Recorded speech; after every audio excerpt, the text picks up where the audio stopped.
Okay. We're back. Yes, we are. We're back filming. Here we are again. Yes. Thank you so much to everyone who was interested in wanting us to continue on with this podcast. It was a lot of fun with us last spring, early summer when we did this. And then we dove into kind of heart-to-heart series where I really broke down some pretty heavy topics. And now we're going to go back into hanging out together on this couch. Maybe someday it'll be in the garage, maybe in our new office. Cool. And we'll kind of shoot the shit about a few things. Awesome. Sounds like fun. Yeah. So we turned to our community and asked some questions of what they were interested in knowing about. And the first topic that I think is going to dive into quite a few questions is our love story. You ready? Yeah, I'm ready. Do you want to go first? You go first. You go first. You go first. Let's break it down. We can go back and by forth. era or? I guess. Okay. It's been 20 plus years, so it's been a long time, but starting from the beginning is actually pretty funny. So, yeah, this is fun because I started writing my book, and there's a full chapter on how we came together, and it was a really fun chapter to write because it brought back so many fun memories and excitement and those like early butterflies and all that feeling that we once had. I still obviously have butterflies for you. I still adore you. It's funny to remember things that kind of pop up out of nowhere and you're like, oh my God, I can't believe it. I totally forgot about that. Or we'll say, that was you. Like we'll also say that to each other, like these feelings that we had, this moment that we shared, we're like, that's just so wild that was us. Because it feels like past selves because it's been so long. Yep. Anyways, so I went to a different elementary school than Ty. We did not know each other in elementary school at all. And it was junior high, where it was grade 7 to grade 9. We went to Queen Charlotte School in Charlottetown, Prince Edward Island. And it was grade 7 going into grade 8, summer. I was with my best friend, Julia. Her and I have been best friends since we were 1 year old, literally. And we're still great friends. And I was with Andy, my cousin, and we were hanging around the Brighton area. And we were outside of a convenience store. It's called Brighton Clover Farm. Norman's, another word for it was Norman's. And we were just like hanging out, getting ready to figure out what we were going to do for the day. And we saw you and your friend Kyle from the distance walking towards us. And out of nowhere, you and Andy start chatting, and Andy and you were friendly with one another. You were friends. And you look at him and you go, you dating her? Like, literally, those are the words out of your mouth. And Andy's like, looks at me, and I look at Andy, and he's like, no, she's my cousin. This is total PI accents coming out.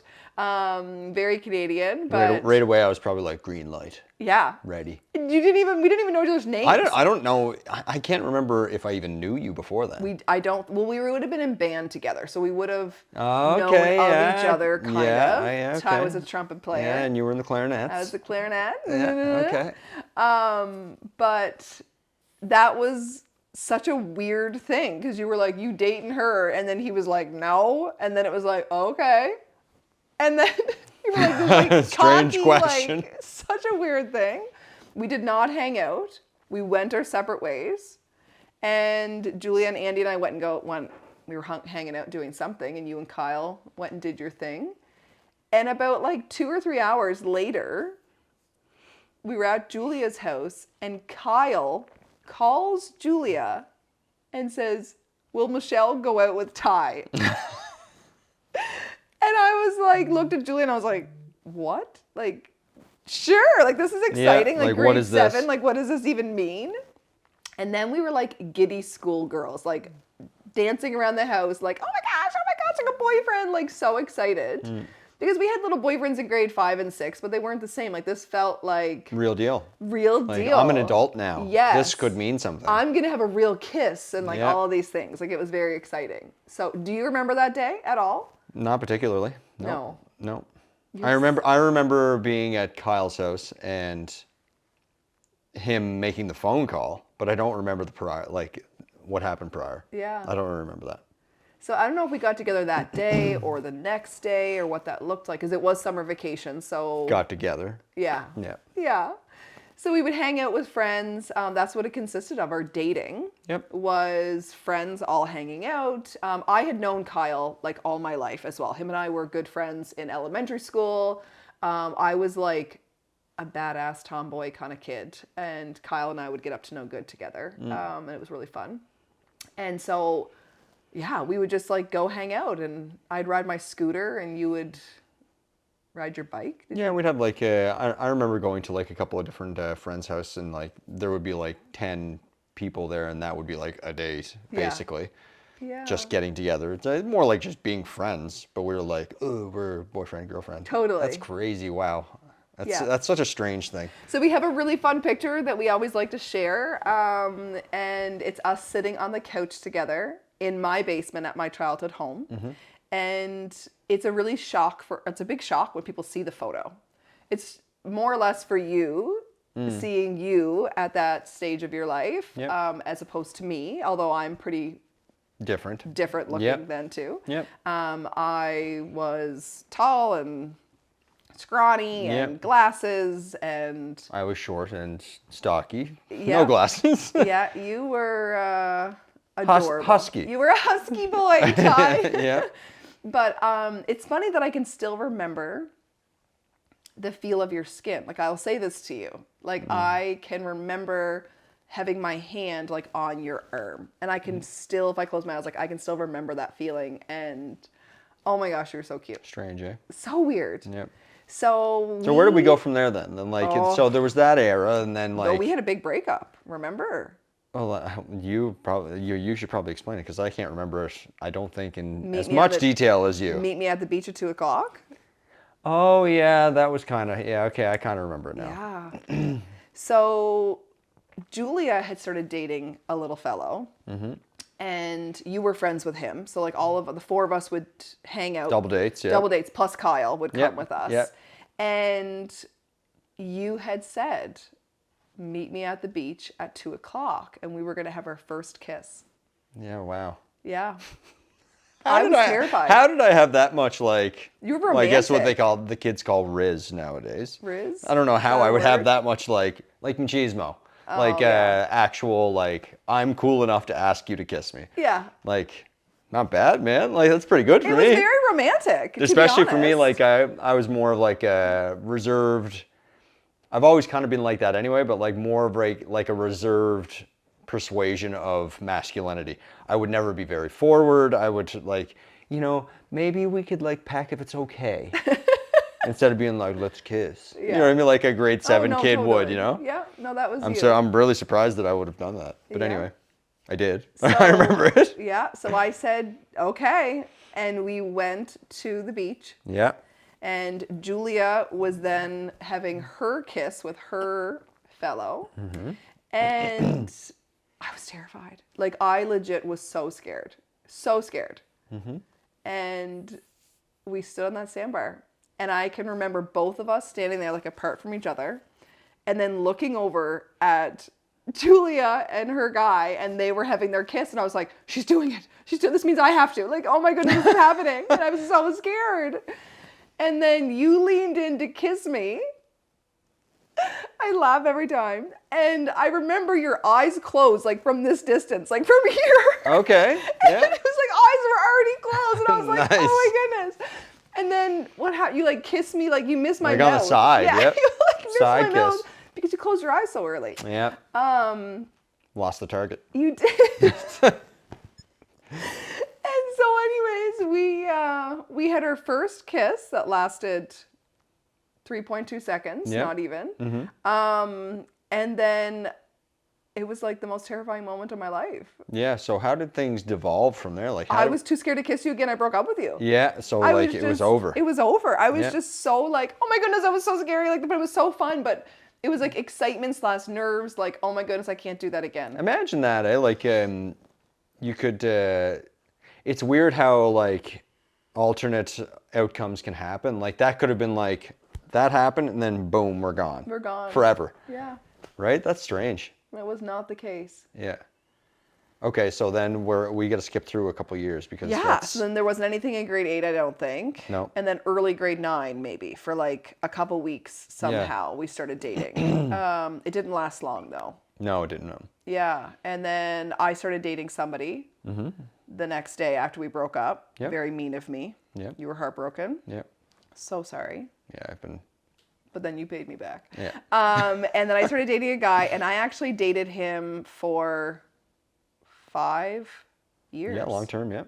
Very long time. So all through high school, and then into first year university. So I was in a long-term relationship. Oh, there's a second part. Like, there's another half of the story. I was in kind of a Yes. long-term relationship as yes, well. you were. Relationship, if you can call it that, in high school. Like, Yeah. oh, jeez, you're like children. I know.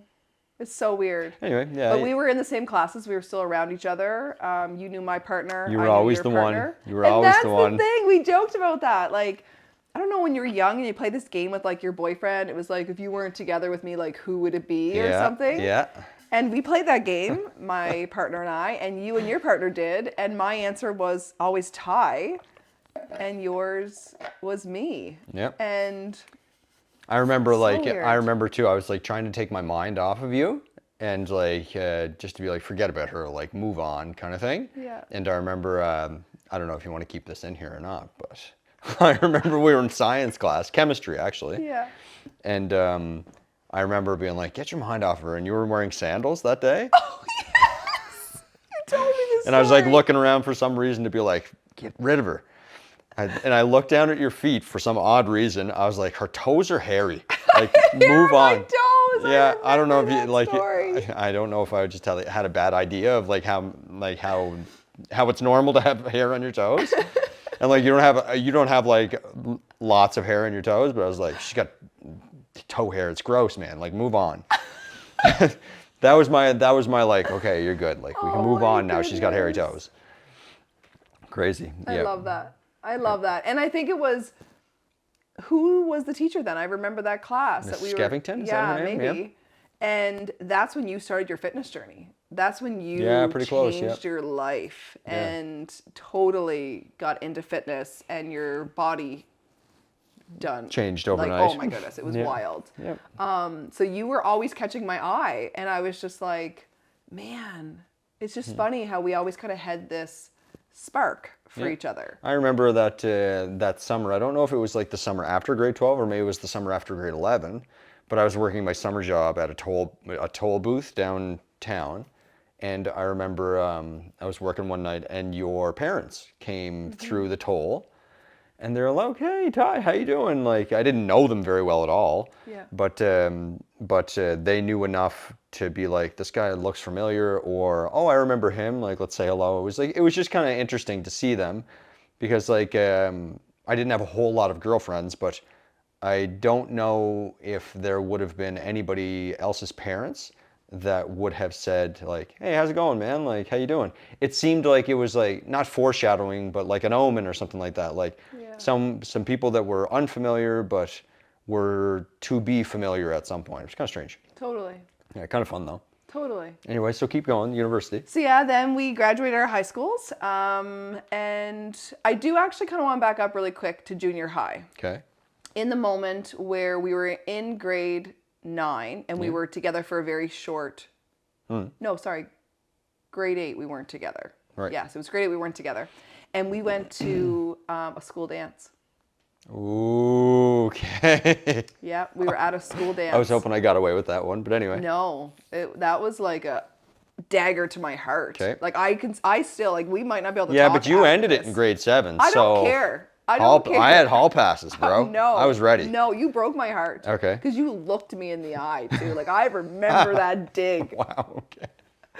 So we were in grade 8. It was a school dance. I was with my girls. This is amazing because if like the kids watch this, I know, that's why they'll I'm know so for sure, excited and they can about watch it. it back over and over if they want. Anyway, I keep love going. that. I Yeah. know. That's what this excites me about, too. Yeah, I it's wanted kinda to say fun. that. It's so cute. Kids, your dad was See, Dad knows what Riz not is. good.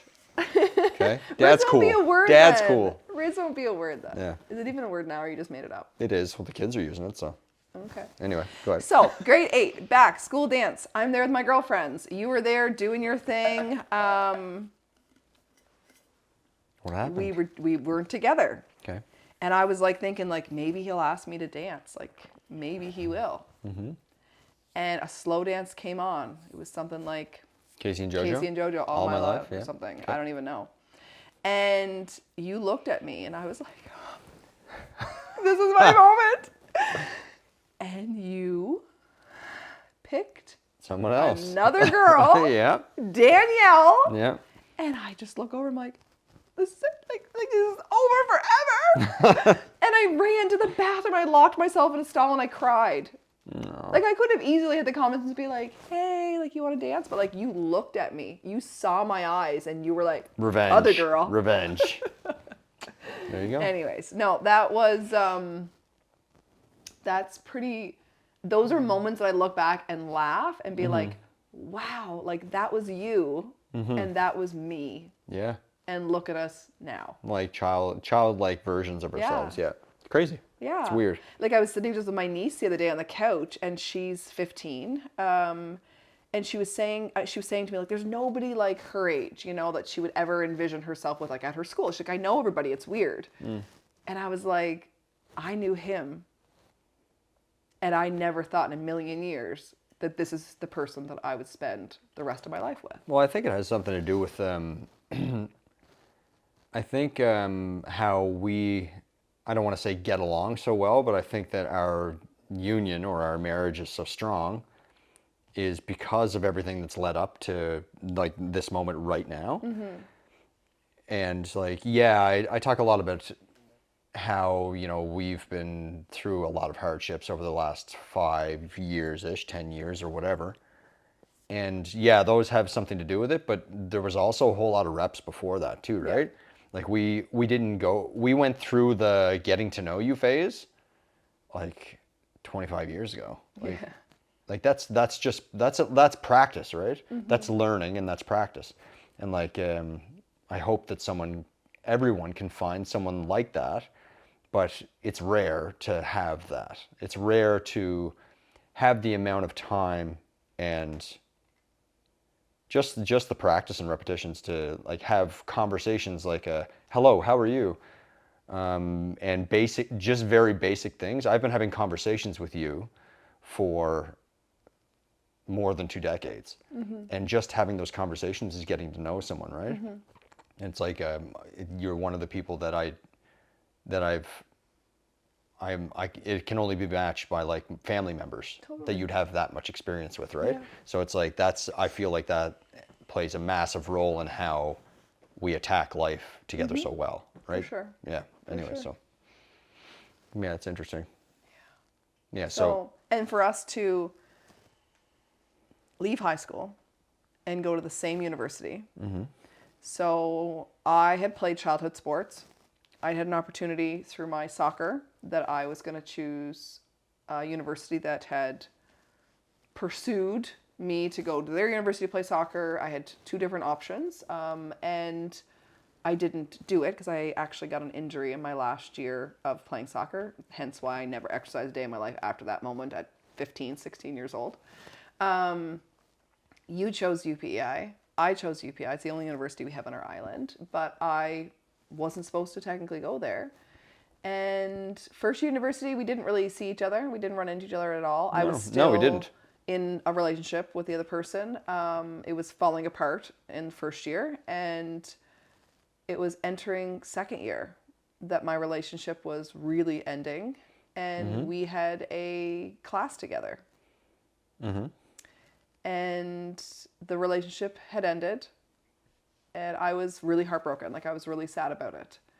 And I had my friend Rebecca. She was also going through a breakup at the time, and we really relied on each other that semester to pull each other back together. And I think it was second semester when I was like ready to like explore my heart being open to somebody, like a real love, because that relationship I had for 5 years, that wasn't real. That was just 2 kids growing up together. What I found in you from that moment on was real. I don't know if I would say it was real, because I had a lot of, I wouldn't call them issues, but I had a lot of different things that required a lot of work. And I like any young person, but I think also in present day young man, I had a lot of internal work to do. And yeah, I guess you could say like that internal work began on that at that moment, because prior to that it was all me, me, me, me, me. Yeah. And it continued to be me, me, me, me, me, but that was the jump off point to a trajectory in my life that veered the focus away from only me to others, namely my partner, which was just a girlfriend at the time, towards this is going to be a union for me, and also which will hopefully bear children and create a family that you will come to realize has everything to do with what you can do and provide for them first, and what you can have for yourself secondarily. And that's that moment. That's like the kind of the kernel of my new life, that I had no idea that was happening at that moment in real time. But looking back at it now, which is also really fortunate, is looking at that moment, that was the moment where that part of me was beginning to die. And a new and exciting part of me was being born. But I was still an infant in that stage, because I was making mistakes all over the place, and mistakes between you and I, and sabotaging myself constantly, left, right, and center. But that was a jump off point for me. And like Charlie said, was it yesterday? Shell saw the potential in Ty. Yeah, lots of potential. So we were in second year university, second semester. I was finally open to exploring a relationship again with somebody. And I don't know if I can really like mention this, but I think I will. So this was like around the Christmas holidays that the conversation started. It was. And I want to just sort of let everybody know that the conversation started with you saying that you were like, Ty, watch out, okay? Just like... Did it? Just like keep your distance. I went to you like, hey, hottie, like I did Yeah, that. exactly. You were like, and it was online. I think it was MSN still. MSN? Yeah, I can't remember. we used to And do maybe ICQ, if you can remember that. No, it was grade MSN 7, grade days. 8, but it was like right at the tail end of MSN days. okay. I think it must have been, because there was no chat Facebook Messenger at that time. Okay. And it was like just keep your distance, because if not, I'm gonna, Ooh, was that exciting? get after you. Oh, It was very exciting at the time. Oh, because I was like, she's probably dealt with the hairy toes. We're good to go. We're good to go. I feel like Let's see if she's waxed up the hairy toes. I swear there's no hair in my toes. I'm not a foot guy. Just relax. Yeah. Okay? But at the same time, like, it was really exciting, because like, it's kind of cool, because it's, when you're a teenager, like a young teenager, you're like, oh, I hope I get to kiss her. And then like you're like, okay, that's gone forever. Like, oh, that's interesting, but like it's gone forever. And now it's back, and you're like this adult version, and you're very beautiful. And it's like, oh my God, I might get an opportunity to like kiss this woman. Like, that's really cool. And it was like a kid that's now grown into a girl to a woman. And it's like, well, what does that mean for me? And then like, am I like becoming a man, and like we could come together? Not sexually, but at the same time, just thinking like the different slivers of time that you met this person, then all of a sudden it's like adulthood, and it's like relationship, person, like this is a whole new and exciting thing. It was very interesting at that time. It was wild. Because like it was something that had meaning, right? Not that the other relationships that I would have had, like the longer term one that I had in high school or whatever, not that didn't mean anything, but at the same time, there's your alarm. This is my alarm for my meds, friends. Life still carries on. Continues. Yeah. I need to pause. Yeah, go take. Take my treatment. Okay, so I was talking about Yeah, let's get back. Sorry, I had to take my meds. Sorry about that, friends. We're back. Okay. Yeah, just about like our my thought process towards like, you know, my relationship wasn't meaningless because it's all a part of the history, but at the same time, like moving into a relationship with you was new and exciting and very interesting, and there was like just a huge, not huge, but a history or a database of points that led up to that very exciting moment. Yeah. Yeah.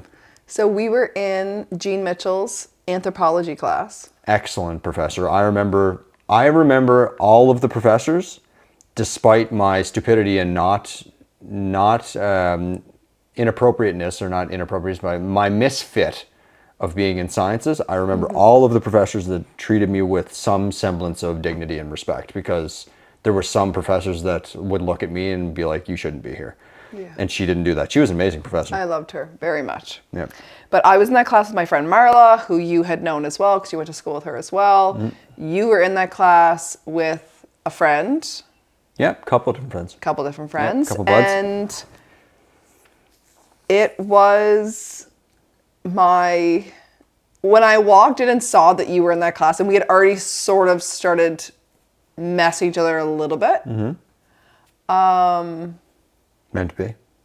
Oh my goodness, I can still remember like the twinkle I felt. Like I was yeah? like, this is exciting. Yeah, a little bit like of butterflies, this is pretty cool. Like I'm single. I'm in a place where I'm really excited to explore something potentially with this guy. I didn't know if you were single. I didn't know what your status was. Sure, yeah.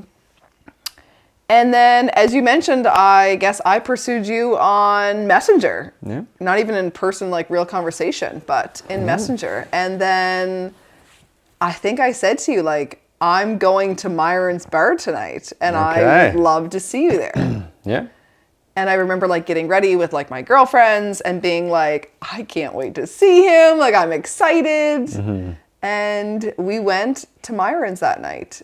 And I remember coming out of the bathroom, and you were there, and you instantly like came over to me. We like danced on the dance floor. Like Myron's is like a thing. Yeah. And then we left Myron's. We were outside of Myron's, and out of nowhere, you kissed me. And it was like, holy moly. Full circle. Both started Interesting. laughing. Like Yeah. I think we were laughing. Like we were just like, wow, I can't believe that this is you. Yes. Yeah. We continue to say that to each other. Yeah, I remember that part. But it's always like, wow, this is you. And you didn't miss my mouth. Like you nailed it. Nailed it, yeah. And you like wouldn't stop kissing me.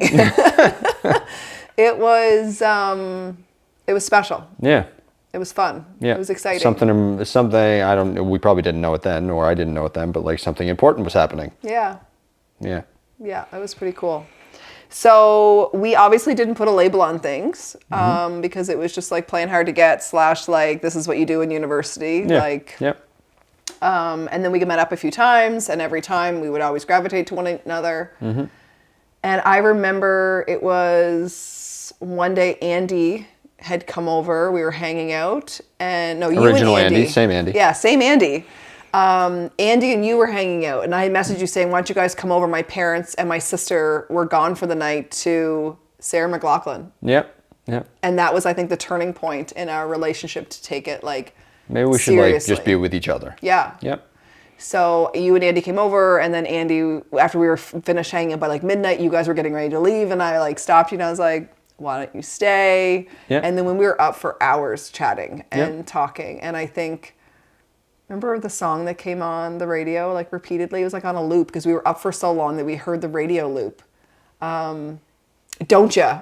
Oh, Remember yes. Don't Ya? But the what was the name of Pussycat that? Dolls? Yeah, Pussycat Dolls. Yes, we kept Interesting. hearing that song, and we would always Yep. giggle and laugh. But that was the night that we said, like, let's try this. Let's try it and see what's going on. And I don't think we ever slept away from each other from that moment on. Not for a while, yeah. Like we spent every single night together, whether it was you were living in residence, Yep.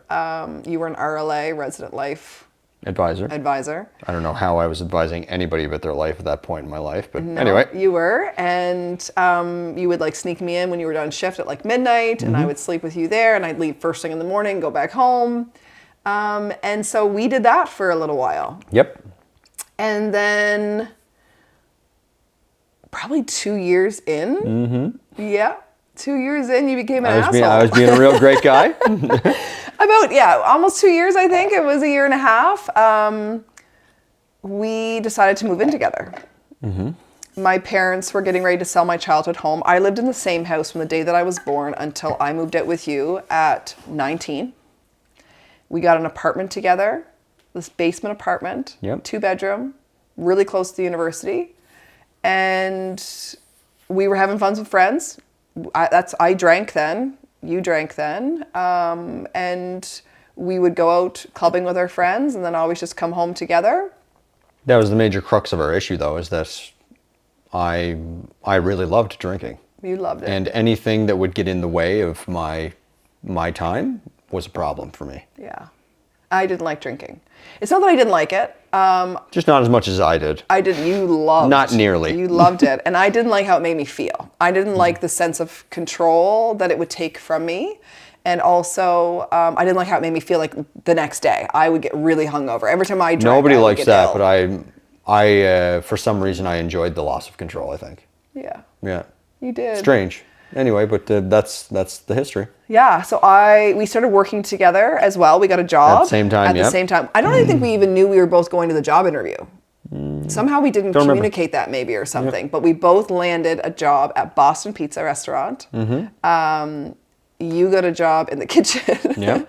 I got a job as a bar server. And then we both started working, but we had to hide our relationship because they had said like the first orientation night, if we find out people are dating, like it's a no Yeah. because of if you ever break up, how awkward that's going to be, yada yada.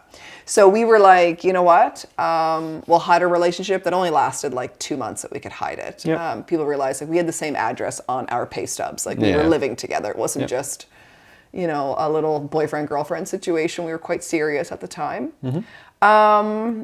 And then I think we were only living together for 2 months. Yeah, not long. And things started to spiral. Yeah. Yeah, again, it was just like me.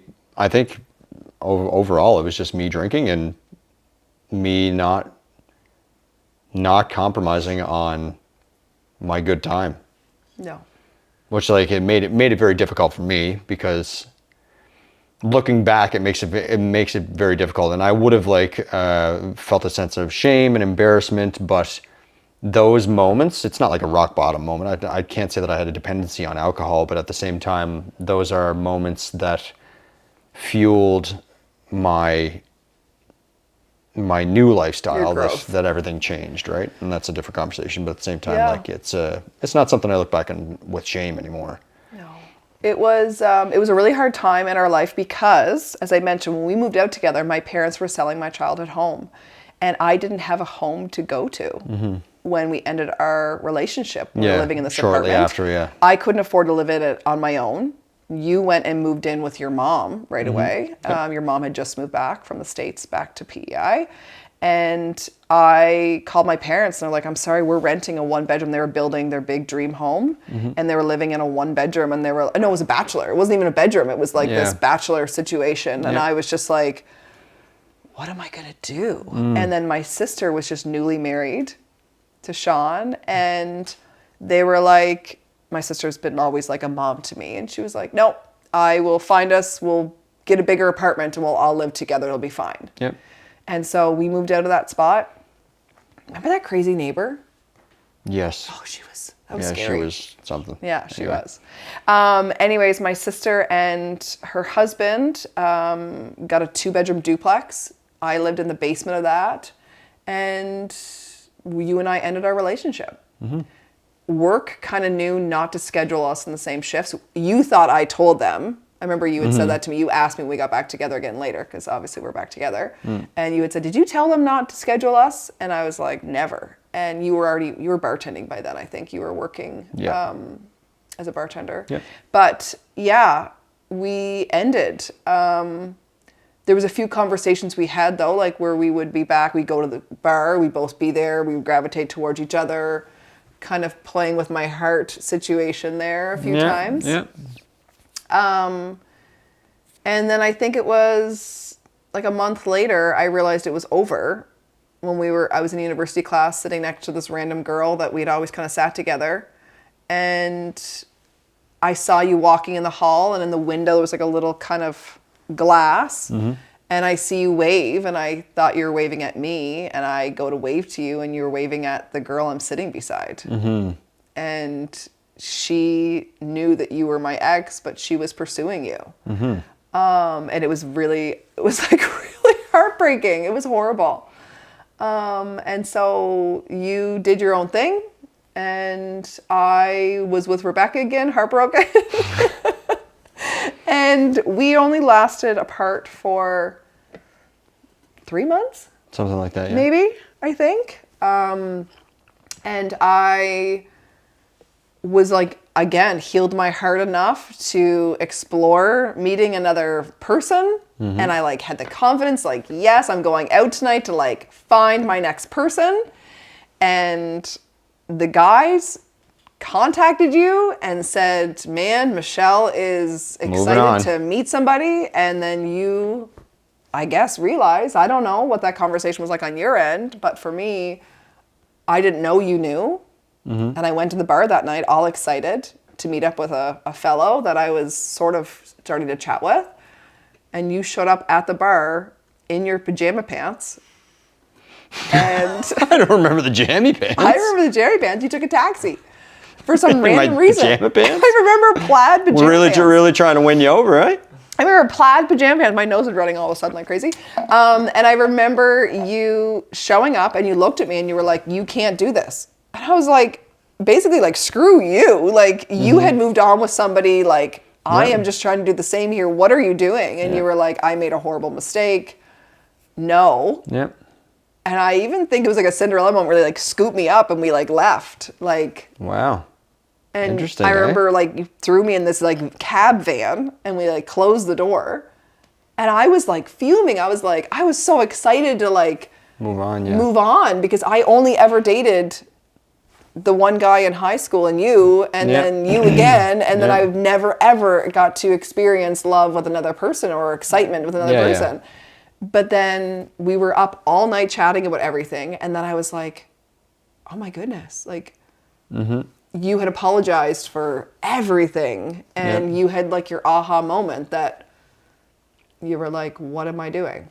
Yeah, I think I still had like a lot of loser tendencies, but I think there was also like, if it was inside like a storm or a cloud, it's like you can see, like sometimes you can look through a storm and you can see something in the distance, and like I feel like I was in a storm at that time, but like I could see in the distance like this is the right direction to go.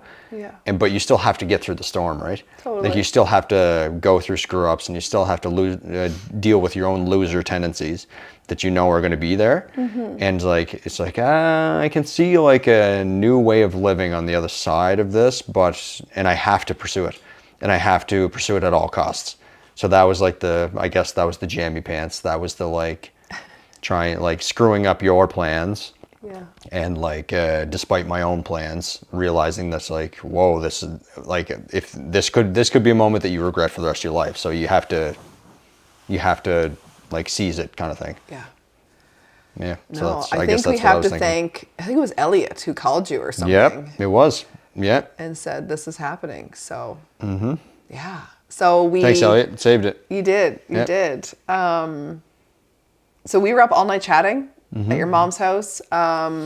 We dove headfirst back into each other. Obviously, I was very guarded. I was very nervous. You were very guarded and very nervous. And we went ahead, and I think it was like 1 month later, we booked a trip down south, an all-inclusive. Yep.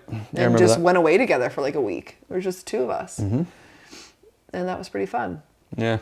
So we continued on our relationship. And then we finished up university. I think we had 1 year left or something like that. You had to do a 5-year plan of your 4-year degree. Yep. And I remember being like, well, I'm not going to graduate early. So I decided to do a double major and a minor. So I ended up just taking on more courses. I graduated with a double major in psychology and sociology. And you did a Bachelor of Science with biology major. Yeah. And we were like, all right, here's the start of our new life. I knew I always wanted to be a social worker. So I got into University of Victoria, a distance program, and you didn't know what you wanted to do. Nope. You had no idea, and your plan was actually to go away to teach overseas, to experience traveling, and you were going to do that with a bunch of your guy friends. Yep. And I remember the conversations being like, we just got our relationship to a place where we're like the best we've ever been. And now you want to go away. Well, I always kind of wanted to go away anyway. You always did, I know. Because you're family, you're used to that lifestyle. Like your mom had moved away a few times. And so. Yeah, I don't know if that's like, so would you, like, would we discuss that as like a part of our love story, or is that like a Korea story and a Yellowknife story? We're gonna talk about Korea. This is answering so many questions by us getting into this. Cool. And it also is gonna talk about our journey with faith. Okay. And when you started really taking that seriously, I think that kind of leads into all of that.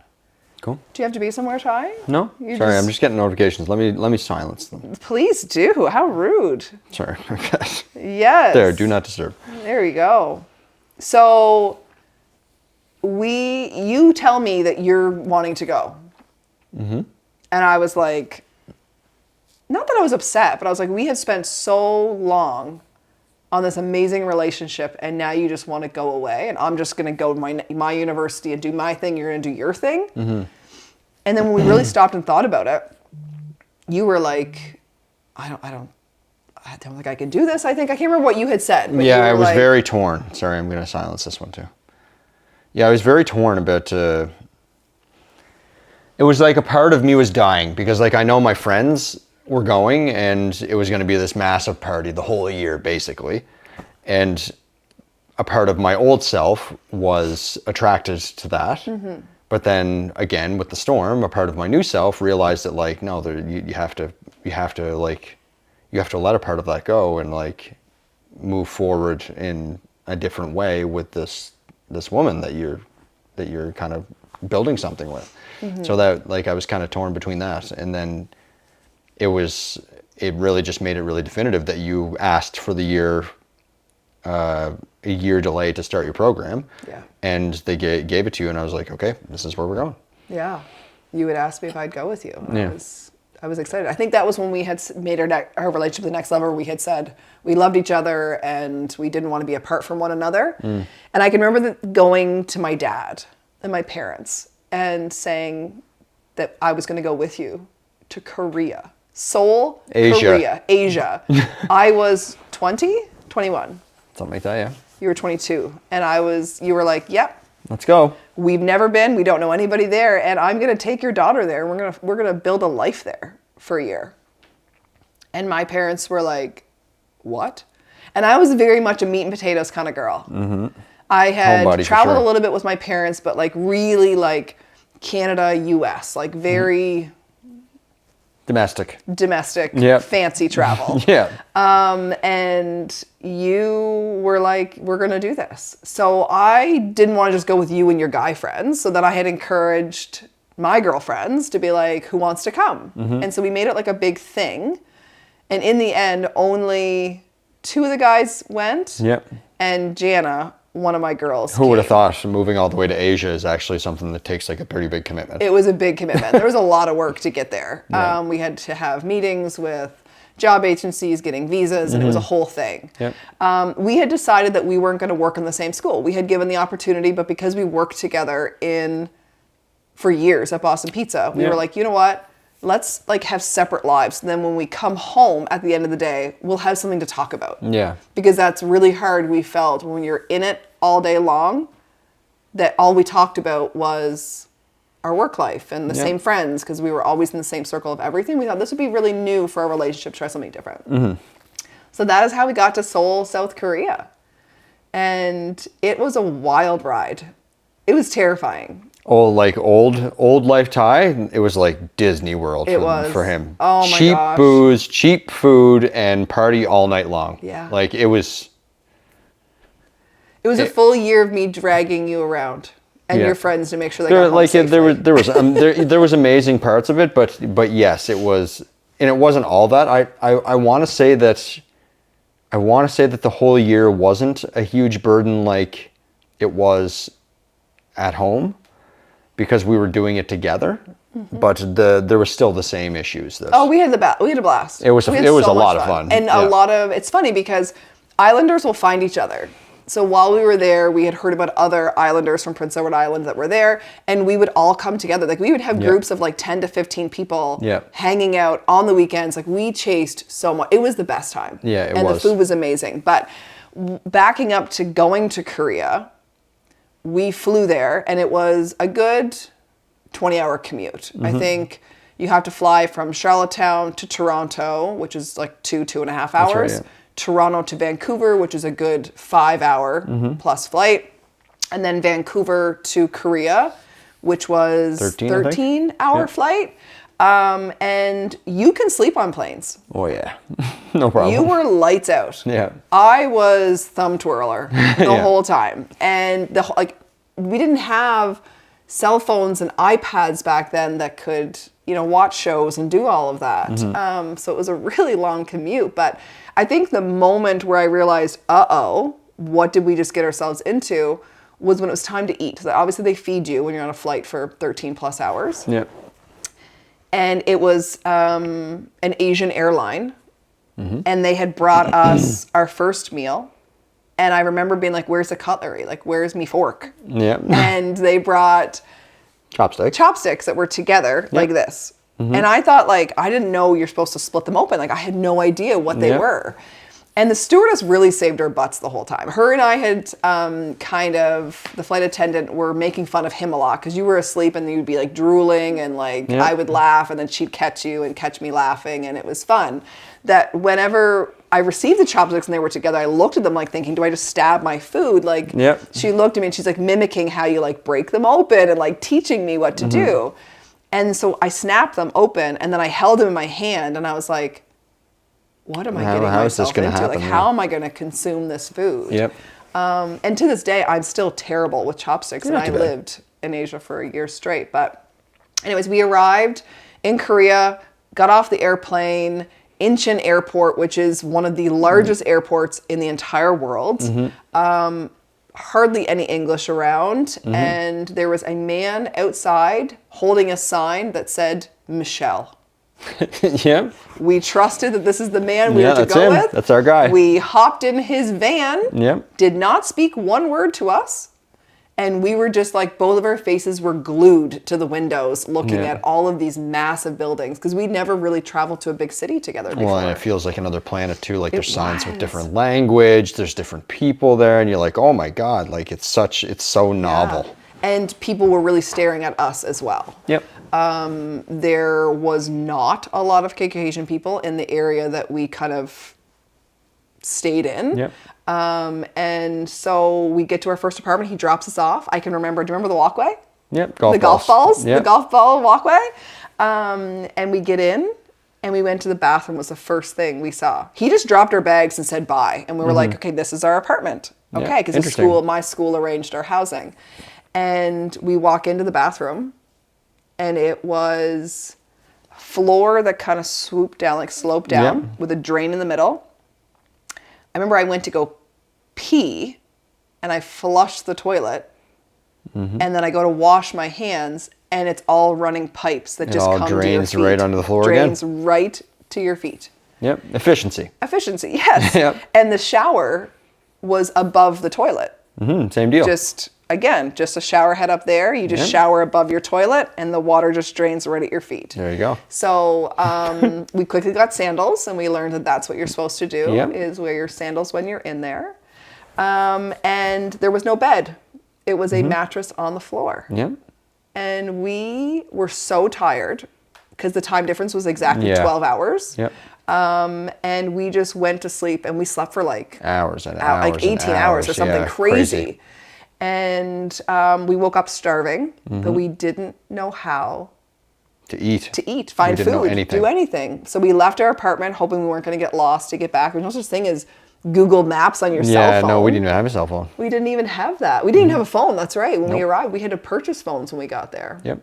We had our old MacBook computers and we would Skype with family and stuff. But we went to go eat and we found this one little bakery because the first restaurant we tried to go to, no one spoke English. There was no pictures on foods. It was menus with just Korean on it with numbers beside it, and we didn't understand. So we found a bakery that had this pastry item with a hot dog in it. Yep, it looked normal. It looked what we were Paris used to. baguette, I think it was called. Yeah. Yep.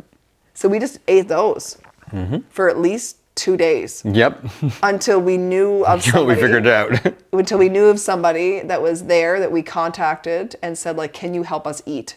And he met with us and he took us to Fried chicken fried place. chicken. Yep. And we ate our first Korean fried chicken restaurant, and it was amazing. It was, yeah. And that's where we saw the guy with the baggages. Yeah. Remember that? Yeah. I love that. Just this guy coming out of a bus trying to help get us to help him translate like how you have like baggage that you can put on the bus, but if there's additional baggages and He was so cute. We practiced with him for a Yeah, little pretty while, funny. and it was really fun. But anyway, so we kind of got settled in our life there. We didn't last at that apartment for long because the teacher that I was replacing, I was teaching a kindergarten, grade 1 students, and she was moving, leaving the position. I took over her job, so we took over her apartment, which was a great apartment. Yep. It was probably only 300, 200 square feet, probably, like a bachelor's size. You had a great job. You worked at Haba School. I worked at Kids College School. You had to commute to yours through subway. And during your subway commute, you were learning the Korean language. You Yeah, a studied. little bit. Yep, just some of the letters and Yeah, you could read. It was pretty cool. yeah. It was fun. Yeah, it was fun. Yeah, so we chased a lot of joy. My dear friend Jana had joined us like a couple months later. Yep. Your 2 guy friends joined a couple months later. Yep. And it was a lot of drinking and a lot of partying all hours of the night because the Yep. city does not sleep. No. It is New York on steroids. Yep. And it was Yeah, wow. it was amazing. What a blur. Yeah. Yeah, it was amazing, good. amazing year for sure. It was. And I think living together in such a small space and working a job that was like a Monday to Friday 9 to 5 job where we could have supper together Yep. really helped our relationship. Yeah, that was cool.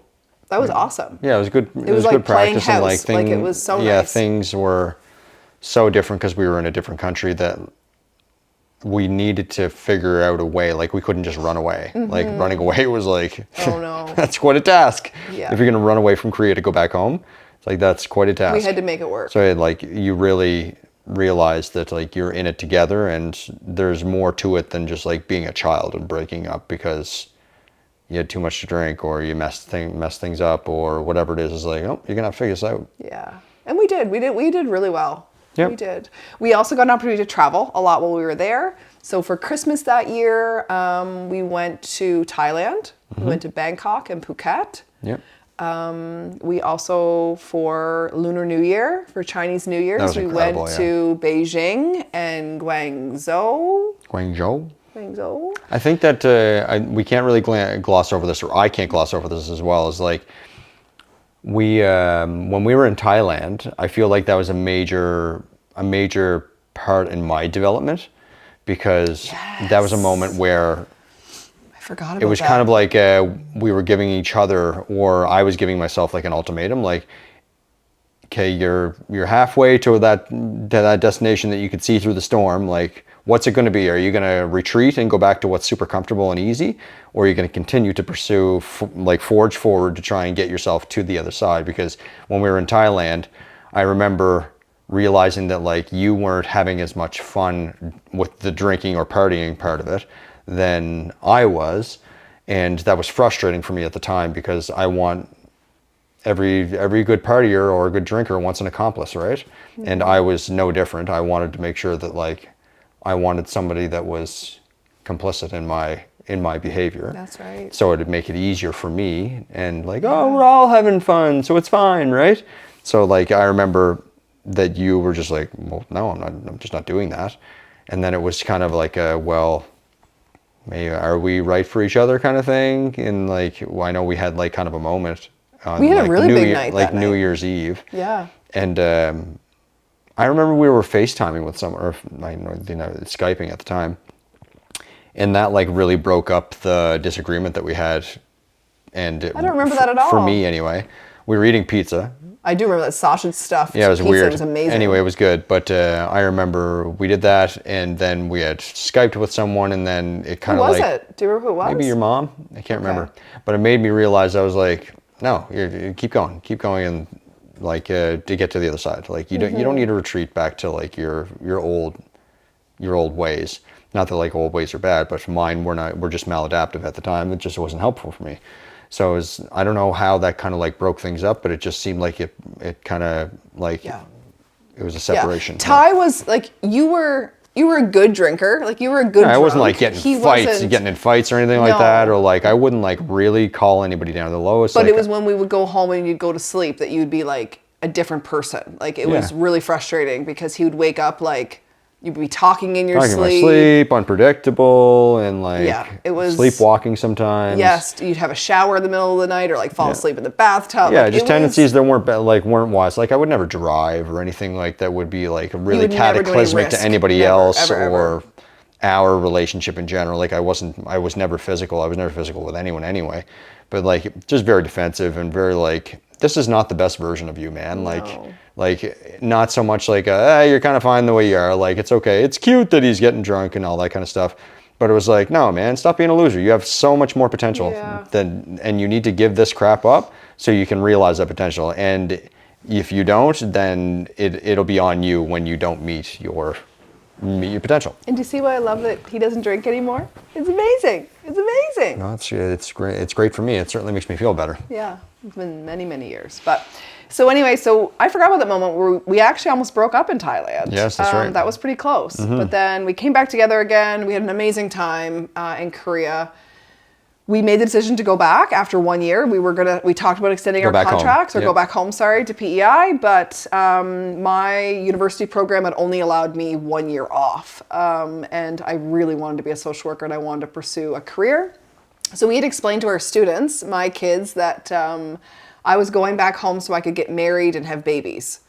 And that's what I had hoped. I wanted that so bad. We both wanted that too. We did. Yep. And I remember we got an apartment. My mom moved us into an apartment. As soon as we came home, we went straight to the apartment. She had furnished it all. She spent so much time decorating. I think, Joe, your dad helped move some items in there. And we moved into our apartment. I started university. And then you were starting to apply to schools. And you decided you wanted to be a teacher after that experience. And so you went back to Boston Pizza. We both went back to Boston Pizza. Yep. And went back to serving, which that job changed our life. That set us up for, we have all the amazing things because of a serving job. Yeah, it really started things. We made killer money, and it was amazing. And anyways, we have been smooth sailing ever since, but it was that Christmas that you asked me to marry you. Yes. December 23rd, 2010. We lived in Korea in 2009, 2010, and it was December of 2010. And you went to get orange juice. Yeah, we actually have a funny video clip. I'll have to give it to Stephanie. I think I could probably find it to share with you guys somehow. But your stepsister, worked for Jared Jewelers. Yep. And you got to design my ring, and you got to figure out what you wanted for my ring. And I think your mom was down in the States or something and just got home. That's why you said you were going to get orange juice. We were going out with some friends. We were having some drinks that night. You were getting me orange juice for my OJ and orange juice, like my vodka orange. Yep. And you came up the stairs and you looked at me. It was almost like a hot potato moment. Like I don't think you just said, "Will you marry me?" You're like, here, like you're just so excited. And then I think you then asked me, like, "Will you marry me?" And I was like hysterical. Yep. And the next word that came out of your mouth was, "I forgot to call your dad to ask permission." Yep. And you're like, "I didn't even ask him." I said, "Pretend it didn't happen. Call him." And then Dad obviously said yes. Yep. And my sister came over briefly after that, and I was still in hysterics crying. And it was really fun because all of our friends came over. They were already planning to come over. We were hosting the evening. Cool. And then we got to surprise everybody and go out that night that we were engaged. So that was exciting. Yeah. And yeah, we were smooth sailing after that. We got married in June 2012. Yep. We had chose our wedding date strictly on wanting a holiday beside it. So we picked June 30th. Lots of people around, so. Knew people would be around, and also that we could always have fun on our long weekend wedding anniversary. It was kind of how we envisioned that. So we got married on the steps of UPEI, the university that we attended, and we were the first wedding that they ever hosted. And now it's like a popular it happens wedding spot, quite a bit, I think, every year. Cool. So we got married on the steps of Main Building, the building that we had that university class in, and it was like this big old antique-y looking background. It was the longest aisle ever. Yep. But it was pretty amazing. So we dove into marriage right away, and it was shortly after our wedding in 2012 that I said to you, like, I'm done with drinking. I'm done. I can't live this lifestyle anymore. I think we had known very early on, you had known very early on, that I wouldn't ever be able to have kids naturally. I had dealt with ovarian cysts, dermoid cysts. I had multiple surgeries, and a lot of scar tissue had built up. One ovary was no longer possibly functioning, and blocked tubes and all that fun stuff. And so you knew this about me. And when we went to our first fertility doctor, when we were decided it was time, we were in Phoenix, Arizona, when we made the decision that we were in 2013, the next year, that we were going to really take it seriously to have kids. And the fertility doctor said, like, cut out all alcohol. Yeah.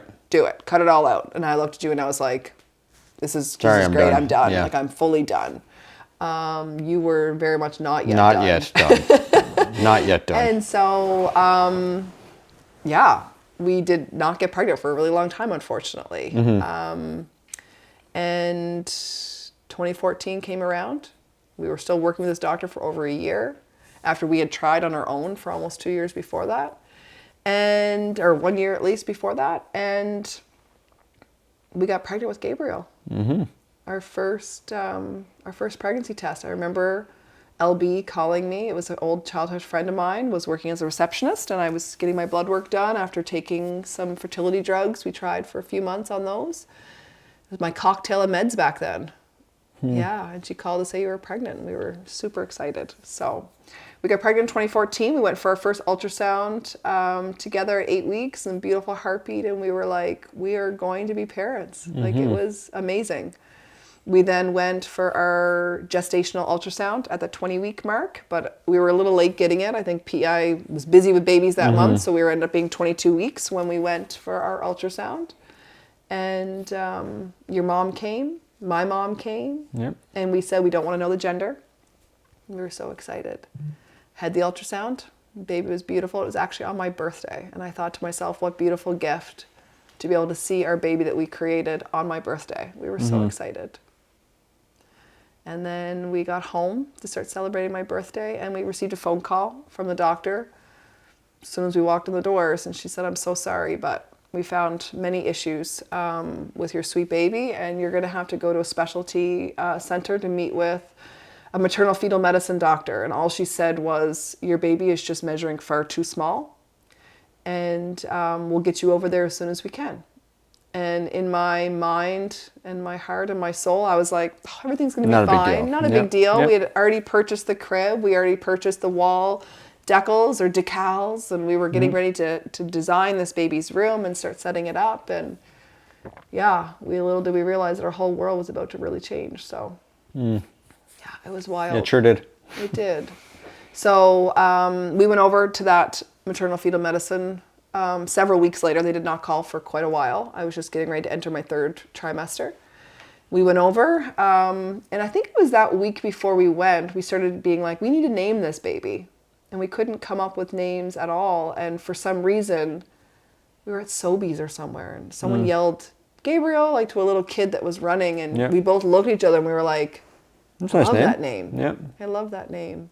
And then we watched a show that night, and the name was in the show, and it was like you only could hear that name. Yeah, the name was popping up all over the place. It was everywhere. So when it was time to go over to Halifax, Nova Scotia, it's a 4-hour drive, different province, to meet with a specialized doctor, we went over and yeah, they put the ultrasound on my belly. You get to lay on a table with a big giant screen TV in front of you. The doctor's there, the nurse is there. They're performing the ultrasound while we were there together. My sister had come with us. And the drive over, we told her we picked the baby's name was going to be Gabriel if it was a boy or Gabrielle if it was a girl. And she didn't tell us what she knew about the name Gabriel and what it truly meant in the biblical way. And she didn't say anything. And so when we're laying on that table and the doctor put the probe on my belly, she only had it on there for Not long. like 30 seconds. And she was like, I'm so sorry, but there's nothing I can do for you. And I just said, like, excuse me? Like, we were watching our baby wiggling and on the screen moving. I could feel my baby moving. And I'm like, what are you talking about? And she said, I'm sorry, but there's just far too many abnormalities. I had no amniotic fluid left whatsoever in my belly. Our baby's kidneys weren't functioning, lungs were underdeveloped. There was multiple spine, there was multiple issues that they were seeing on the ultrasound. And she said, I'd like to induce you to deliver now. And I was like, what are you talking about? Like, no, like this is our baby. Like my belly was out, my belly was growing. I felt my baby. I was just like, no, like you could deliver this baby now and other babies are surviving. Like, I don't understand. And she said, I'm sorry, but your baby will not survive the delivery. Just again, far too small. And I think this is the best option for you. There's nothing we can do. And I looked at her and I was just like, no, we're leaving. We're leaving. And I think you guys were trying to convince me to like explore the conversation further. And I was like, my mama heart instinct kicked in. Yeah. So we got up and we left that hospital. I said, no, I'm leaving. And we didn't say a single word that 4-hour drive home. And it was that was our first real experience with heartache outside of us, of something that we loved and were so excited to have. And it was a day I will never forget. It was November 19th, 2024. It was a harder day than delivering our son. Yeah. Yeah, rough times. It was. So I went crazy and was like, give me all the fluid. No, this isn't going to happen. This isn't happening. I'm fixing this. Yeah, I was. You think I'm crazy in cancer. You should have seen me Yeah, then. that was something. I was like, give me all the protein. You started making me so much food that was just protein. I was like, I'm growing this baby. Like, we are going to make this happen. We had a home Doppler. And we were, the kicks were kind of lessening, and they told me that was going to happen. They said at any point, your baby, whether you deliver today or in the next week or 2 weeks, your baby's going to pass away. And all I cared about was wanting my baby, our baby, to pass away where my heart could live with this for the rest of my life. And to me, that was where I could keep my baby protected and safe until their very last beat of their heart. Yep. So we got a home Doppler, and I noticed the baby's heartbeat had been changing, and I knew that it was time that I can't do this anymore. I went almost a full week where I was trying to try everything I could, and it wasn't working. And I think I had said to you, like, it's time for us to go back now. And so we drove back to the IWK. Your parents came, my parents came, and my sister. And we went to the hospital that next morning, and my sister had said that she would be there with us if we needed it. And she prayed that night before she went to sleep, and she had asked my grandmother, who we were very close with, who had passed away in elementary school when I was in grade 6, and she said, Grandma, please give Michelle a sign that you're going to be there and get her through it. And she told me that morning that she begged for a sign. And the two of us and Missy walked into the 7th floor of the IWK where I was going to be induced to deliver our baby. And the elevator doors opened, and this beautiful nurse greeted us at the door, and she said, "Hi, are you Michelle?" And I was like, "Yep," like just trying to keep it together, knowing what we were about to experience. And she said, "My name is Eileen, and I'm going to be your nurse today." Mm-hmm. And that was my grandmother's name. So that was my sign that, like, things are going to be okay. Mm-hmm. Yeah. So they got me settled in a labor and delivery room. It was more or less just like a hospital room. And they said the induction process, your body is going to fight this, and it's going to know that it's technically not time, that it might take up to 3 days before you deliver your son or your baby. We didn't know it was a boy. And I just said, I need you to check for a heartbeat first. And Eileen put the probe on my belly, and there was no heartbeat. And then I was like, I'm ready. I'm ready. We can do this. We can start this process now. And so they started the induction process, and I was in labor for only 18 hours. 18 hours. I remember going down for a walk, like the 6-hour mark, waiting for like the contractions to start. And I had never had a baby before. I didn't know what I was supposed to be feeling. And my sister was trying to like explain to me like what to look out for, because she had already had 2 babies. And we were walking to Tim's in the hospital, and I only got so far, and I go, oh, like I'm experiencing my first cramping. We go back to the room, and it was intense labor pains. That was by far probably my most painful. Out of all my other babies, I had had 4 deliveries, and that was probably my most painful. So when they told me it was time to push, we didn't even know if we wanted to meet our baby. We didn't know. We didn't have time to really think about that or process that, because they had said some of our genetic testing had come back that they had thought, remember sloths? Yep. Smith-Lemli-Opitz syndrome is what they had thought our son had. And they thought that he would have facial deformities and that kind of stuff, yeah. And different things, especially no amniotic fluid in my belly, that they had just kind of prepared us for that. And I didn't know if I wanted to remember our son in that way. Yeah. I don't know. Our brain was so young. We were so young. Yeah, like kids. We were like 26 or 27. Yeah. We were so young. Mm-hmm. And I remember Eileen's shift had ended, and it was Mary. There was a nurse, Mary. Mm-hmm. And she had caught our son, our baby. And she immediately, like, took him with her to the other room. And I just looked at you, and I was like, is that it? What do we do? Like, what do we do? I remember I called out for my sister in the last final push, because I was like, I don't know how to push. Like, I didn't get to that part yet in our prenatals. Like, nobody taught me how to do any of this. And here I am delivering my first baby. And then Mary yells out from the other side of the curtain, and I think she came over, and she said, if I can please convince you to please hold your baby. It is the most beautiful baby you will ever see.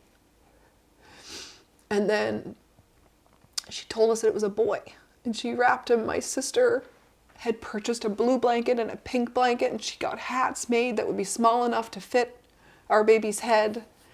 And she came out with a blue blanket and a blue hat on him, and she gave him to us, and he was perfect. Mm-hmm. No deformities whatsoever. He was perfect. He had the curliest hair. It was like black, kinky curls in his hair. And we just bawled our eyes out. Yeah, pretty strange time. It's like a part of your younger self just completely dies, and they're gone now. And now it's like you're an adult now. We were a mother and a father from that moment. Yep. You've moved into something completely new. Mm-hmm. Yeah, quite a thing. So I think it was that moment that my sister had held him. We'd asked my parents. Your parents had already left at that point because the labor was very long. It was, by the time we delivered him, it was 9:38 p.m. at night. Yep. We spent time with him. And then it was time to hand him over. We didn't know how to like process that. And I remember they had given me some drugs to help me with the pain because it was so severe. And when you have a baby that's already passed away, they can give you anything because you're not there to be careful of what's going in the baby's bloodstream. At this point, it's just the mom is the patient. And so my mind was fuzzy. And I remember feeling so frustrated. And I think that's a big reason to this day why I always refuse pain meds. Maybe, yeah. Because I was so upset and disappointed that I couldn't be fully present in the moment with my son.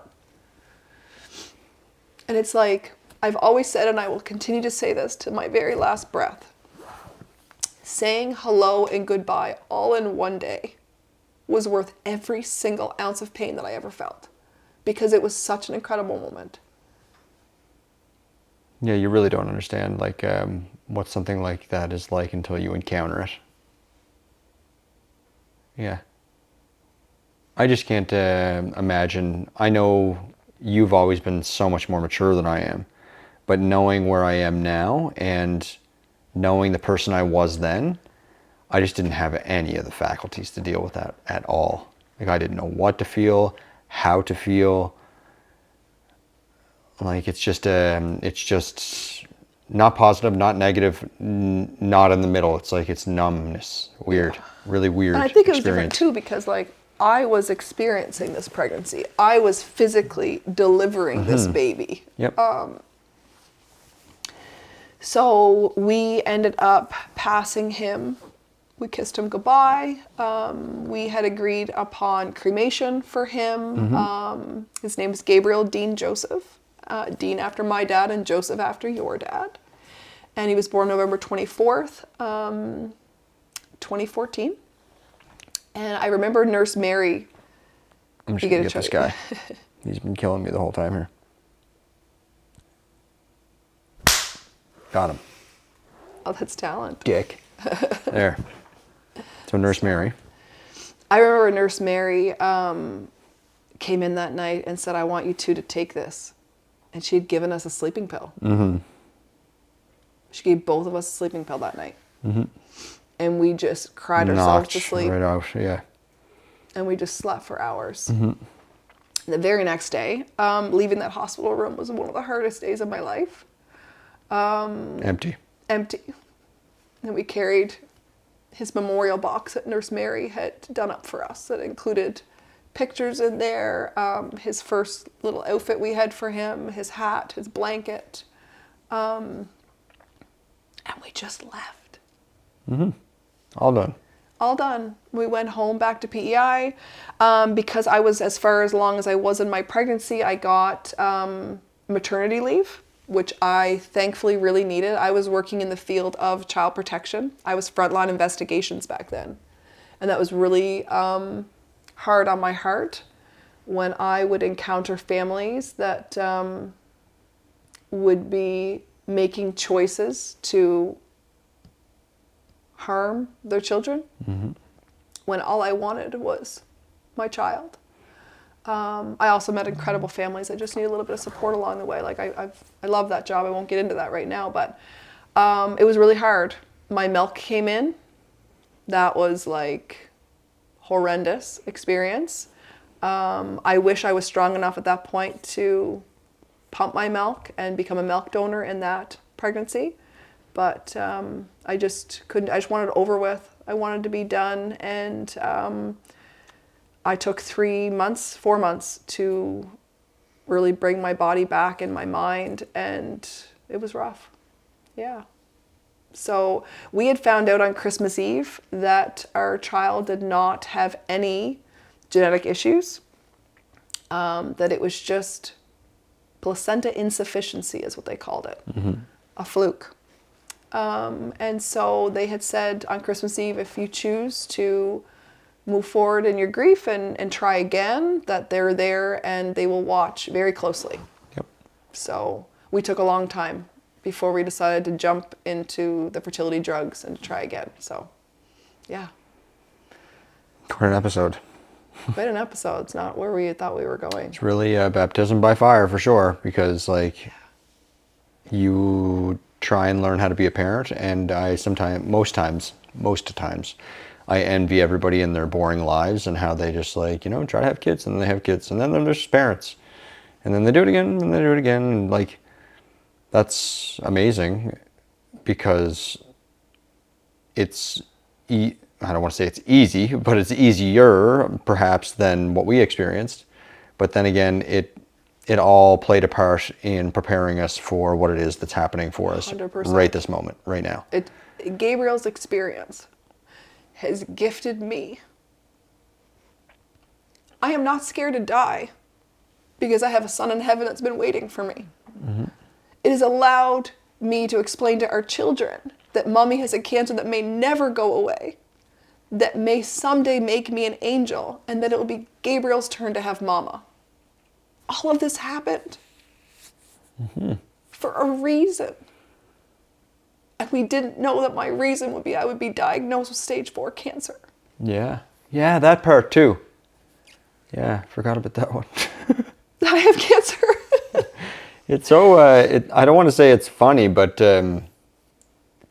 it's just like, there's just so much of it. Sometimes I forget whole chapters. It's like, holy fuck. Like, oh yeah, Gabriel, when we were young, we were pregnant and very joyous and happy and excited. And then he died. And then that could be it. Like that literally could be it. And like, giddy up, friends, there's way more. And there's like you can get into this idea of like fear farming and like exaggerating situations and stories, and it's like you can't even like comprehend the amount of like shit kickings we've gotten. Unbelievable. It's unbelievable. It really is unbelievable, and it's and I guess it's how we get to show up every day. It's resilience and training. Well, it's inoculation. I don't think it's training. I think it's just like you're constantly being bombarded by these difficult things. And then if you get used to it. It's like reps again, right? It's just volume. And I don't want to say that if something bad happens to be like, oh, we'll figure that out. Because like there's some bad things that have happened even since your diagnosis, and it's just like, oh my God, we're down as well. But like I think we bounce back quicker. Yeah. Knowing that like I've been here before. I know what this feeling is. So you can't sit in it. Like it'll steal your whole life. No, you're done. Right? Yeah. It'll steal your whole life. So we had made the decision. I went back to work. At this point, you were still in education? Yep. I think. Substitute teaching or like trying to finish my degree. Yep. So we decided to move forward and to get pregnant again. And we had later found out what Gabriel actually meant. And it was really cool in that way. And I think that's when our formation of faith started. Yep. Was during that experience. And we were invited to a memorial service at the IWK to light the first candle. They had asked us if we would light the first candle at their bereavement service that was honoring all of the children that had passed away at the IWK in 2014. And we were like, could not believe they had asked us to do this, because they were even honoring children that were up to the age of 18. And they had asked us if we would light the first candle. And we were just so honored. So we drove over to the IWK, again, that 4-hour drive in a different province to Nova Scotia. And we stayed in a hotel room that night. I had already been on our treatment meds for the first month. That was the first month trying, I think. It was April of 2015. And we went ahead and I said to you, I'm going to take a pregnancy test before we go to this bereavement service. And I think I was still way too early. And I was like, I don't. Let's try it anyway. Let's just try it anyways. And I took a pregnancy test. I remember putting it in the windowsill at the hotel. Golf was on in the background. And I remember I saw the pregnancy test and it was positive. And as I said out loud, oh my goodness, we're pregnant again. Do you remember what the TV said, the golfer? Do you remember what it said? Tyrrell Hatton? Tyrrell Hatton. Yep. The TV was like, Tyrrell Hatton was like a new upcoming golfer. And they were like talking out loud. I was like, Tyrrell? I was like, your name is Tyrrell. Like, we never, ever hear your name. Like, Ty's name isn't just Ty, it's Tyrrell. Very bizarre, different name. Yeah. And we heard it on the TV and we were like, oh my goodness, Tyrrell Hatton. And I found out I'm pregnant. I was like, if this baby, like at this point, we're always doubting. We're like, if this baby actually comes home as our take-home baby, like we might have like a Tyrrell Hatton in our arms. Yeah. And it just was like this weird moment hearing that and then knowing I'm pregnant and all the excitement. And so we went to that bereavement service because I didn't know how I was going to sit in that chair. I didn't know how I was going to light that candle. But again, that is my journey with faith, that I found out I was pregnant so I could get through that service, honoring my son and hopeful for a future son that could come home. And so it was like, it was wild, like a little secret you and I had. Like we held this little secret together. It was pretty special. So I obviously had to call our doctors and tell them that we were pregnant again. Everyone was excited. They said we're going to do lots of ultrasounds. We had one at 6 weeks. We were super excited. They said we'd never see a heartbeat this early and look at this beautiful heartbeat. And baby's heartbeat was just a flickering away. We went for an 8-week scan. Baby was growing perfectly, looking great, beautiful heartbeat.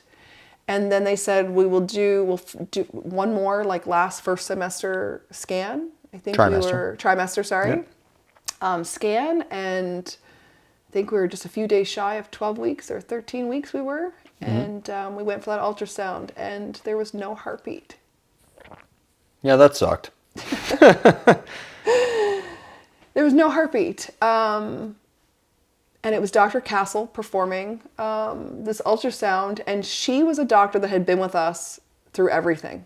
She was a doctor that actually saved my ovaries when I used to have all these reoccurring cysts, and she had told me that, you know, someday you're going to be able to have kids, and she was with us through Gabriel, through that experience, and then she cried with us when she had to tell us that there was no heartbeat.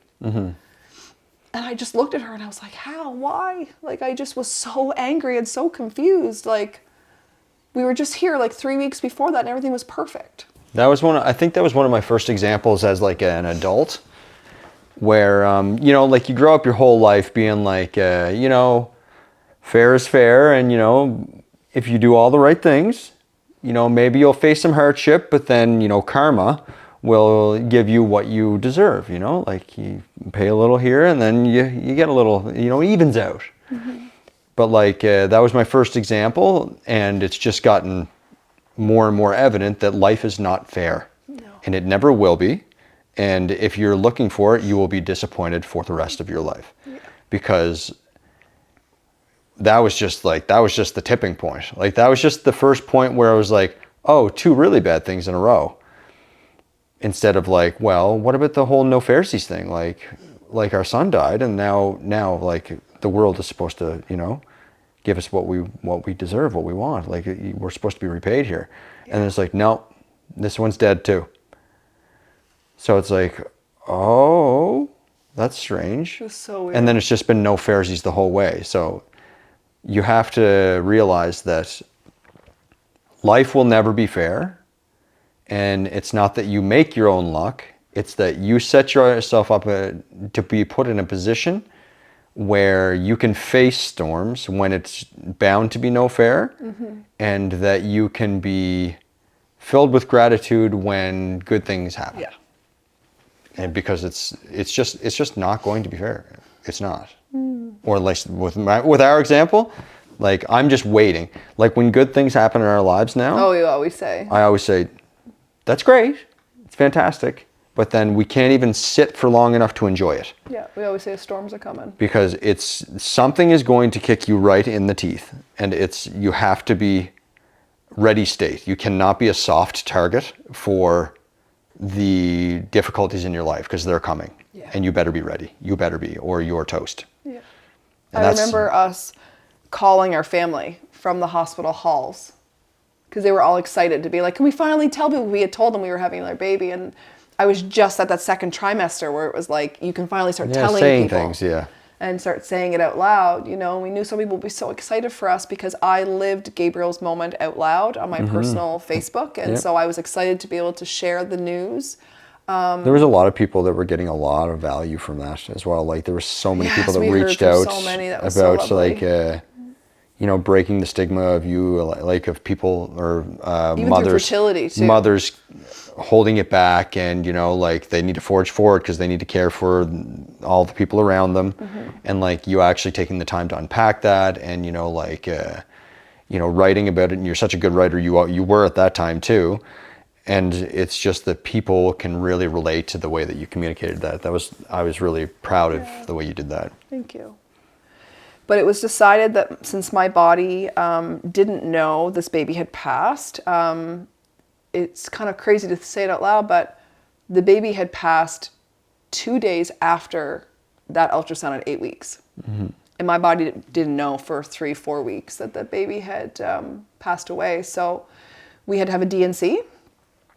And again, I was terrified showing up for that surgery, and I was very grateful to my friend Cassandra, who worked with us at Boston Pizza for years. She was the OR nurse, and as I was going off to sleep, I remember like a slow tear just like fell from my eye because I was like, I want to be a mom so bad. Gabriel made me a mother.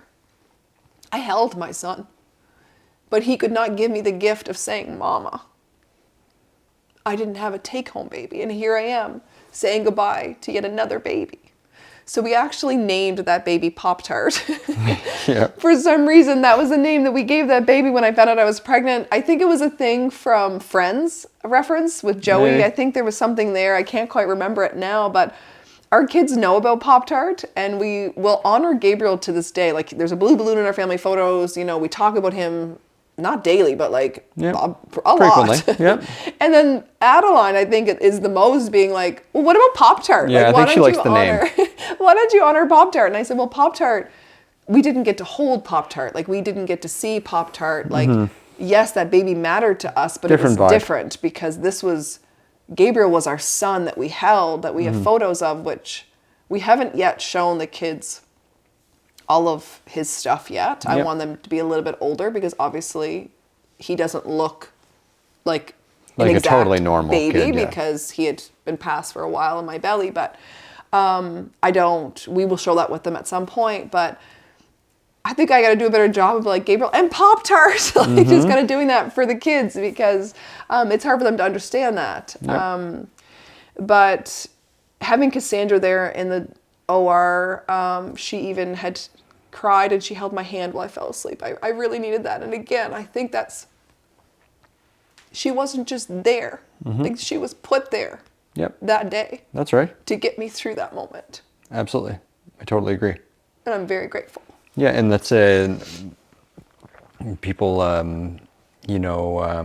there's less, it's less so now, but at that time, a lot of people would chalk that up to coincidence, and some people still would. And there's been a gravitational force that's moving back towards faith and family value systems and that kind of thing, and believing in what you can't see, and that's a big part of our preparation too. I think is that. No matter what, whenever we're hit with something, that's another part of that's outside of the physical world that we can say, well, what is the meaning in this? Has it been given to us? Has it been sent to us? And maybe after the fact, we can look back and be like, oh, well, that was because of this. But if you can find these things in moments every day in real time too, where this has to mean something. There's something happening here that's outside of our control, right? And I agree. Like having Cass there was a big deal. Yeah, a big deal. So that was June 3rd, 2015. And I remember that doctor that performed the DNC had said to me, this is always, when we do these, you get a good clean out while you're in there. And it's a good time to try again, like right away, basically, reset. And you're going to try, I try again. And I just was like, how can you try again? Like, we have lost 2 babies at this point. And there was a nurse there that looked at me. I think her name was Cynthia. And she said, what hurts more? You need to weigh your pain. The pain of losing yet another baby, or the pain of never being mama. What hurts more? And that was my answer. Mm-hmm. I wanted to be mama so bad. Thank God for that. Really thank God for that you're so maternal. Because I would have just given up, probably. I'm mama now, and that's why I think I'm still alive with stage 4 cancer. It's because my children are my fuel to my fire. Yep. So again, all of these things happened for a reason. Mm-hmm. So we started our fertility meds like right away. And that is when we got pregnant with Juliet Hope. Mm-hmm. So we had a very uneventful pregnancy, thankfully. I went off work at I think 20 weeks. They put me off on modified bed rest. Yep. And I was really just focusing on, going to my ultrasounds. It was every 4 weeks. I was having ultrasounds, NSTs, non-stress tests, all of that. And it was going really well. The only hiccup we had was she was breech. And that was it. I was 36 weeks. I went to my checkup. You were working as a substitute teacher then.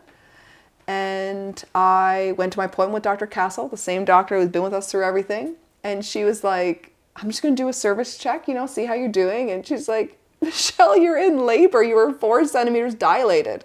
And I was like, what? I thought these were just hiccups, because I felt Gabriel's contractions were horrendous. Ruthless, yeah. But it was because of being induced and on Pitocin and all these different things. She's like, you need to go to the hospital right now. And I was like, Ty's working. I can't have this baby right now. This is not, I have a couple weeks left. Again, I was nervous. It's a 36-week baby. She's like, Michelle, you're going to be okay. This is going to be fine. But I need you to head to the hospital right away. So as I'm driving to the hospital, I call you on your cell phone. And you're teaching. You have your phone turned off. Yep. You are not answering. And because Juliet was going to be breech, I had to have a C-section. So I get to the hospital by myself, still calling you, check myself in, go with the OR nurses, start doing all my OR prep, everything. And my friend Lacey was working. And she was like, I'll keep trying to get a hold of Ty while I'm doing all my pre-op stuff. And we finally got a hold of you. And you were able to get to the hospital on time.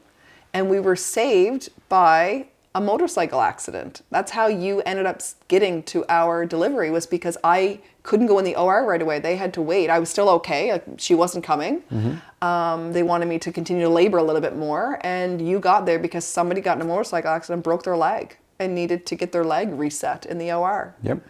So yeah, that was pretty special. But we ended up, it was my mom's birthday that day, May 12th. And they even allowed us, I think, to go home because the surgery took a little while. I was able to go pack a bag at least. Yeah. I wasn't in labor. I was just dilated 4 centimeters. We had gotten home, had a little pizza with my mom, I think, for her birthday. Right. Yep. And then that's when the contractions started. And I was like, oh my goodness, this is happening. We have to hurry up. Our home was 2 minutes from the hospital. It was so close. Pretty close, yeah. And we went to the hospital. And I was really in full-blown labor. And they brought us to the OR. And you nearly passed out. You started to kind of freak out at that point. That's when the emotions really started to hit you, that this was happening. We were going to become mama and dad. It was pretty exciting. So they cut me open. They removed Juliet, and she wasn't crying.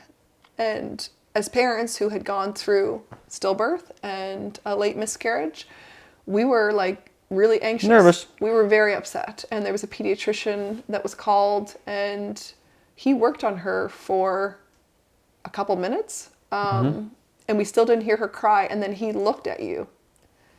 And he looked at me, and he gave us a little thumbs up, like she's okay.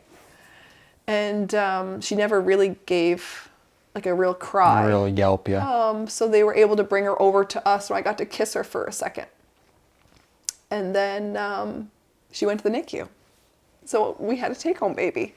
And it was like, it was the start of something beautiful. Yeah, it was amazing. Yeah, the really tough part for me too, though, is like, I know how everything is going to unfold. I know how this story goes. It's not a fairy tale. It's not, and it kind of like it breeds some resentment. That like, you could hear that story and be like, and then we lived happily ever after. And it pisses me right off sometimes. Yeah. Like I'm not there long. But it pisses me off because I know how the story goes.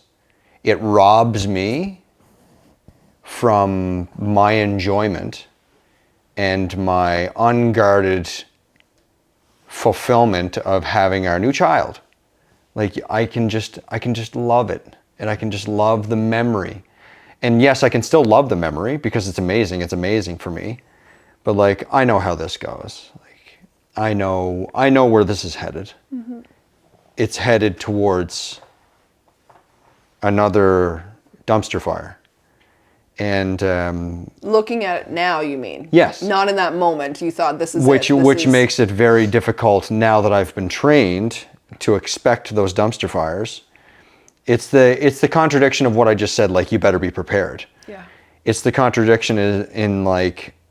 You can get into a place where you can't enjoy anything. Yeah. Nothing can be enjoyed. Not even like the birth and hope of your new life with children. Yeah. Because you know that it won't be around for long. I know. Yeah, you just hang on for a minute. Everything's going to be all right for me.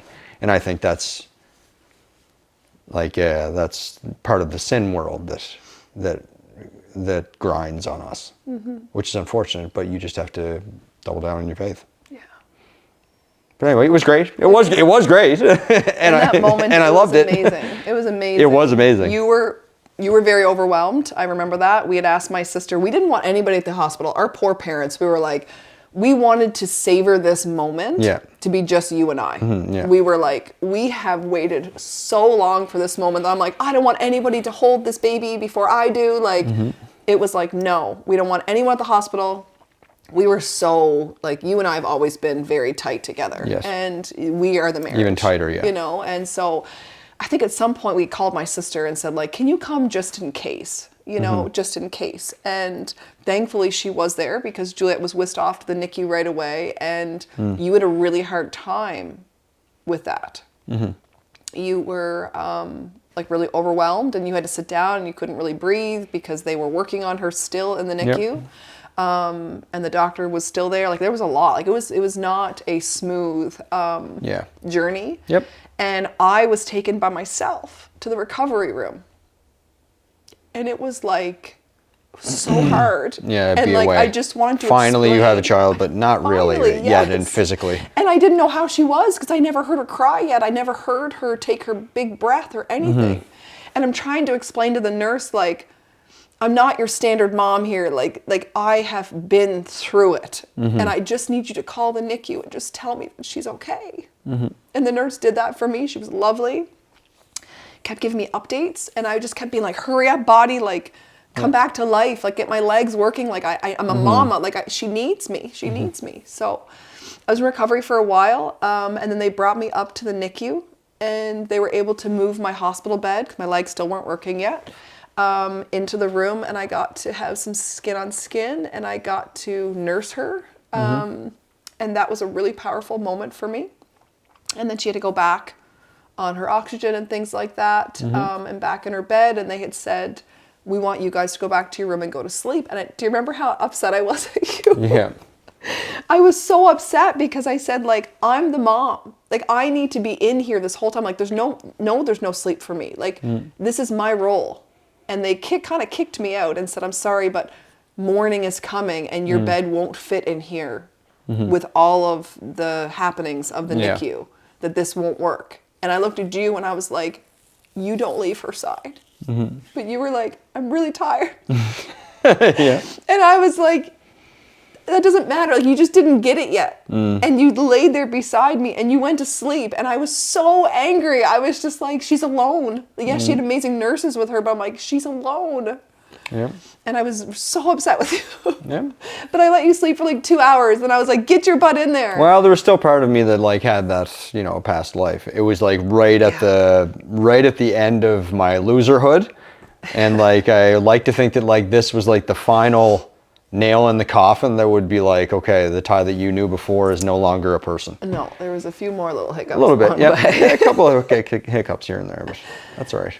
But no, that was really hard as a mom, not being able to be with your child. And I didn't have her for 20 hours. How long was it? It was a long time. Yeah, almost a day. Until she was well enough, until my legs started working, that they brought her into me. And I would make FaceTime, and she would just be on FaceTime in the NICU, and I would just lay there in my bed and watch this amazing take-home baby that we finally had. So that was our road to Juliet Hope. We had found out at 12 weeks gestation that there was a good chance she was going to be a girl. They kind of took a big guess, and you named her Juliet right away. No idea where the name came from. No. We both decided we wanted to be a name that Yeah, I don't know where that came from. Nice didn't name. come from families, and it just was like, this is just individually us. her. And then we didn't decide on Hope until she was born, because she had given us hope. And I thank her every day. To this day, I whisper in her ear before I say goodnight. I say, thank you for making me mama. She changed our world. Yeah, she's a special person. There's no doubt about it. She's a special person. She is. So I think we should end here. Okay. Because a lot of people will think like that was it. Like we have this take-home baby. But our journey with heartache. Yeah, only that's continues. kind of like that's a good place to stop. Yeah. I agree. It gets wilder. That people are like, how? Yeah, you can make it up in like 2 chapters kind of thing. Yeah. Yeah. Okay. So thank you. I know that's not at all where we were going with today's episode. I just kind of like took over and did that. But it answers a lot of your questions that you guys gave us. You know, you wanted to know about our love story. You wanted to know about our journey with faith. You wanted to know about our time living in Korea. And it's tough to, you can't tease one individual thing out without the other. It just all happened. Yeah. And what you'll come to know by the end of it was just a little taste that, Ty, you believe that you were put on this earth to serve me. That's right. Yeah, we'll get into that in the next. A lot of signs. So many. Can't be ignored, in my opinion. You can't ignore, at least I'm no longer going to ignore and have some sort of, agnostic view on the world and my place in it, because there's just too many happenings for it to be coincidence. And I don't know how many events makes for too much in order to chalk it up to a coincidence. Maybe that is the definition of coincidence, is that it just continues to happen. But like, that's fine if you just believe in coincidences, and that's cool. I'm down with that. But I'm gonna keep going in this direction because it's what's been dictating, I think, my entire life since my childhood. Yeah. So it's I'm just gonna continue to move forward in faith because it's what is working. And working doesn't mean positive things happening. It's working even when the bad things are happening. It's assisting me in trying to ground some sort of meaning. So yeah, works for me. Thank you. Ta-da. For chatting with me. Thanks for having me. Thanks for being a guest on my podcast. You're welcome.